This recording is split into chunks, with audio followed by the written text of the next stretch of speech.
বিসমিল্লাহির রহমানির রহিম। সহিহ বুখারী হাদিস নম্বর 990। ইবনে ওমর রাদিয়াল্লাহু তাআলা আনহু হতে বর্ণিত, এক ব্যক্তি নবী সাল্লাল্লাহু আলাইহি ওয়াসাল্লামের নিকট রাতের সালাত সম্পর্কে জিজ্ঞেস করল। আল্লাহর রাসূল সাল্লাল্লাহু আলাইহি ওয়াসাল্লাম বললেন, রাতের সালাত দু রাকাত করে, আর তোমাদের মধ্যে কেউ যদি ফজর হবার আশঙ্কা করে সে যেন এক রাকাত সালাত আদায় করে নেয়, আর সে যে সালাত আদায় করলো তার জন্য বিতর হয়ে যাবে। সহিহ বুখারী হাদিস 991।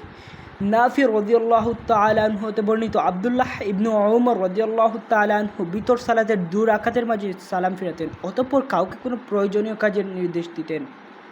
সহিহ বুখারী হাদিস 993।